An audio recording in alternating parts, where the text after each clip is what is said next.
E aí, pessoal, aqui é Mari. Espero que estejam bem. Vamos lá. Eu quero compartilhar com vocês que aqui no Rio Grande do Norte, que é onde eu moro, né, que é no Nordeste, tá? É feriado hoje, então eu queria compartilhar com vocês o porquê que hoje é feriado aqui, tá bom? Vamos começar aqui lendo essa reportagem, depois eu vou para um vídeo. Mas vamos lá. Conheça a história dos 30 mártires do RN canonizados pelo Papa Francisco. Em 1645, moradores do engenho de Cunhaçu, no interior potiguar, resistiram aos holandeses.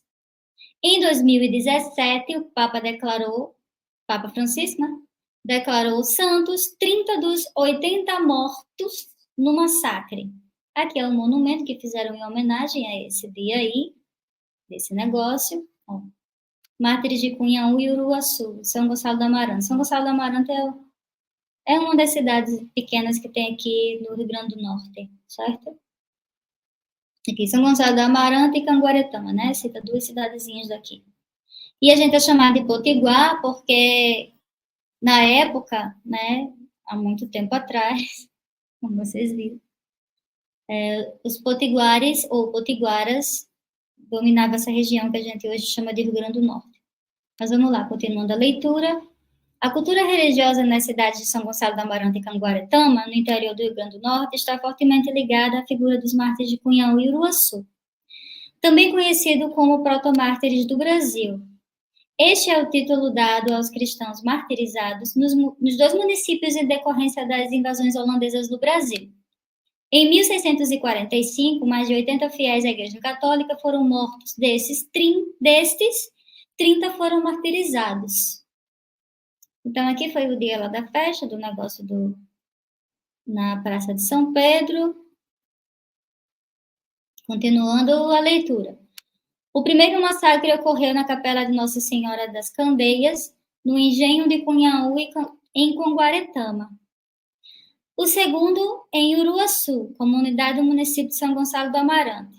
Tudo começou quando os holandeses tomaram a iniciativa de invadir o Nordeste brasileiro para cobrar as dívidas dos portugueses, que construíram engenhos com dinheiro emprestado da Holanda. Agora sobre Cunhaú. O massacre de Cunhaú, ocorrido no primeiro engenho construído em território potiguar, é considerado um dos mais trágicos da história do Brasil. Em 1645, o estado do Rio Grande do Norte, católico, era dominado pelos holandeses calvinistas. Jacob Rabi, um alemão a serviço do governo holandês, chegou no engenho dia 15 de julho daquele ano. Porém, ele já era conhecido pelos moradores da região, pois havia passado por lá anteriormente, sempre escoltado pelas tropas dos índios tapuias. No dia seguinte, como de costume, os fiéis se reuniram para celebrar a Eucaristia e foram à missa na igreja de Nossa Senhora das Candeias. O pároco, padre André Soveral, começa a cerimônia. Depois do momento da elevação do corpo e sangue de Cristo, as portas da capela foram fechadas, dando-se início à violência ordenada por Jacó. Aí Uruaçu, né, que é a outra cidadezinha. O massacre de Uruaçu aconteceu no dia 3 de outubro de 1645, 3 meses depois do ocorrido em Cunhaú. Também a mando de Jacó Rabi. Nem sei se é assim que fala, né? Mas estou lendo assim como está escrito. Jacó Rabi. Dizem os cronistas que logo após o primeiro massacre, o medo se espalhou pela capitania, receosa. A população tinha medo de que novos ataques acontecessem. Segundo a história, nesse segundo massacre, as tropas usaram mais crueldade. Depois da elevação, fecharam as portas da igreja e os fiéis foram mortos ferozmente. As vítimas tiveram as línguas arrancadas para que não fossem proferidas orações católicas. Além disso, tiveram braços e pernas decepadas, crianças foram partidas ao meio e degoladas. O celebrante da missa, o padre Ambrósio Francisco Ferro, foi muito torturado. O camponês Mateus Moreira teve o coração arrancado e ainda vivo exclamou, louvado seja isso aí, Santíssimo Sacramento. A beatificação e a canonização. Em reconhecimento ao feito dos mártires de Uruaçu, em 16 de junho de 1989, o processo de beatificação foi concedido pela Santa Sé. Em 21 de dezembro de 1998, o Papa João II assinou o decreto reconhecendo o martírio de 30 brasileiros, sendo 2 sacerdotes e 28 leigos. A celebração da beatificação aconteceu na Praça de São Pedro, no Vaticano, no dia 5 de março de 2000. A cerimônia religiosa foi presidida pelo Papa João Paulo II. No dia 15 de outubro de 2017, no Vaticano, os mártires de Cunhaú e Uruaçu foram declarados santos pelo Papa Francisco. Então, isso foi em 2017. Teve todo um processo aí de investigação, tal. Aí foram canonizados, né? Aí o nome de todas essas pessoas aqui, né, que foram canonizadas, nem todos têm os nomes identificados, né? 2 padres, como está vendo aqui, né? André Soberal e Ambrósio Francisco Ferro, que era português. E os demais eram todos, tinham um francês aqui. Os demais eram, sim, tem um espanhol, Antônio Vilela também, um espanhol. E o resto era tudo leigo, né? Então, aqui é a foto, né, de drone, né, São Gonçalo do Amarante, em alguma missa, algum evento, né, que sempre tem todo ano, né, nesse dia, num dia como hoje. Homenagem. Em homenagem ao morticínio, foi erguido um monumento na localidade de Uruaçu, próximo onde ocorreu o martírio, denominado Monumento aos Mártires. Então, resume-se o dia do feriado como Dia dos Mártires, tá? De Cunhaú e Uruaçu, que foi inaugurado dia 5 de dezembro de 2000, com a presença de aproximadamente 15 mil pessoas, incluindo diversas autoridades eclesiásticas e governamentais. O local abrange uma área de 2 hectares, doada pela família Veríssimo, proprietária da fazenda. O Monumento dos Mártires foi projetado pelo arquiteto Francisco Soares Júnior, tendo capacidade para receber 20 mil peregrinos. Atrás do palco há um painel medindo 30 metros. No dia 3 de outubro é feriado estadual, comemoração do Dia dos Mártires de Cunhal, de Uruaçu e Cunhal. Da lei e pronto. Então, agora eu quero passar um vídeo também, tá? Pra gente comentar aqui. Para eu comentar, né? Pra gente é ótimo, eu tô sozinha. Para eu comentar aqui um pouco mais sobre essa questão, tá? Que eu acho bem relevante. Esse vídeo que foi feito é de uma reportagem também. Compartilhar a tela. Que é pela TV universitária daqui da UFRN, né? Então, eu vou saltar aqui. Isso foi... Tá no meu canal já, mas como teve pouca repercussão, aí eu quis falar um pouco mais sobre isso num vídeo gravado e para deixar registrado mesmo, que eu acho importante, sei lá. Quis gravar, enfim. E aí eu vou parando, comentando se achar necessário, tá? Vamos lá. Ontem, o Papa Francisco canonizou os mártires de Cunhaú e Uruaçu. Todos os adeptos da fé católica comemoraram o fato, de o Rio Grande do Norte ter ganhado seus primeiros santos. A história contada sobre os massacres é impactante, mas os historiadores fazem ressalvas à versão amplamente contada. A beatificação de 30 santos potiguares no último domingo, 15 de outubro, é o ápice da história recontada pela Igreja Católica há anos.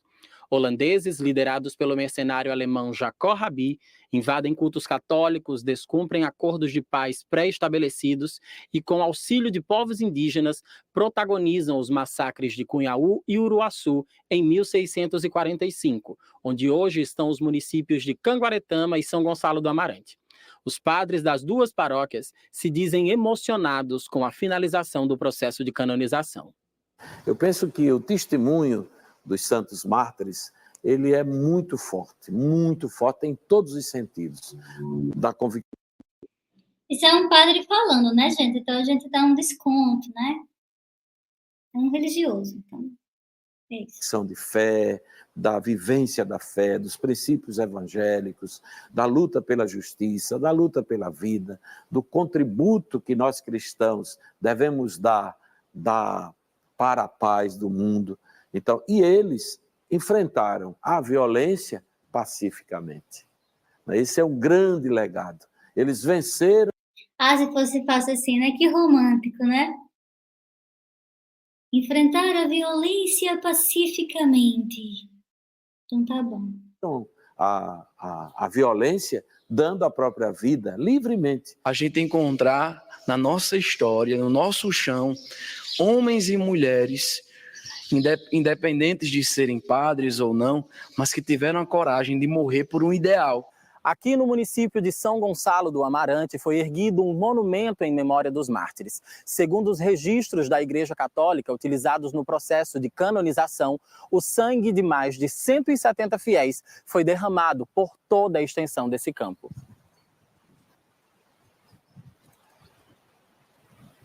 Mas a visão dos historiadores sobre os episódios de Cunhaú e Uruaçu tem entrado em choque com a versão que é divulgada pela Igreja Católica. A divergência se dá principalmente pelo protagonismo atribuído nos eventos. A gente entende que a Pronto, agora sim. Agora vamos ouvir uma historiadora falando, né?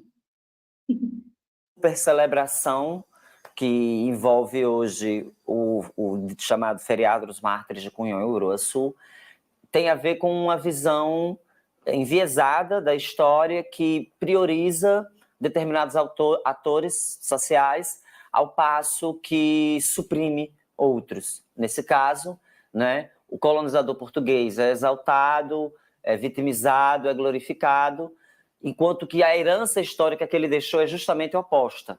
Né? Ele foi o vetor do massacre, de todos os massacres, não desse especificamente, né, mas dos grandes massacres da história colonial brasileira. Eles foram, né, os caras que exploraram, que tiraram o material precioso, que lucraram economicamente, que trouxeram a escravidão. Né? Então, o legado colonial português, que é esse, na verdade, se cria uma cortina de fumaça onde a visão histórica fica embotada, né, por um episódio de vitimização. Outro ponto de discordância entre a versão histórica e a propagada pela Igreja Católica é a participação dos índios nos eventos. Os holandeses, só no primeiro momento que eles ocuparam o Rio Grande do Norte, invadiram o Rio Grande do Norte, pelo forte, eles trouxeram vieram bastante armados, bem armados, um contingente muito forte. Eles traziam 800 soldados, navios, né? Muita munição. Para este dia 3, eles pediram reforço. Vinham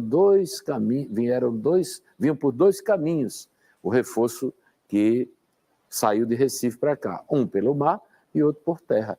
Exatamente para reforçar, né, as lutas dos holandeses. E os caminhos, eles não conheciam. Quem conheciam? Os índios. Então, e os índios entraram nessa história assim. Aqueles indígenas vinham de muito tempo sendo massacrados pelos portugueses.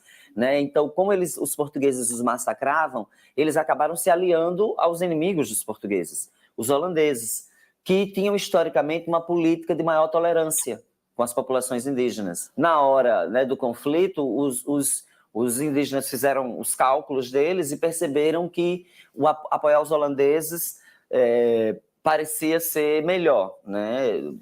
Os prejuízos para eles pareciam ser menores com o apoio aos holandeses. Alguns membros da Igreja Católica assumem posições menos radicais sobre a participação de indígenas nos eventos. É o caso do padre Murilo, que retira dos índios o protagonismo sangrento. Eu digo que os índios, eles foram dominados, né?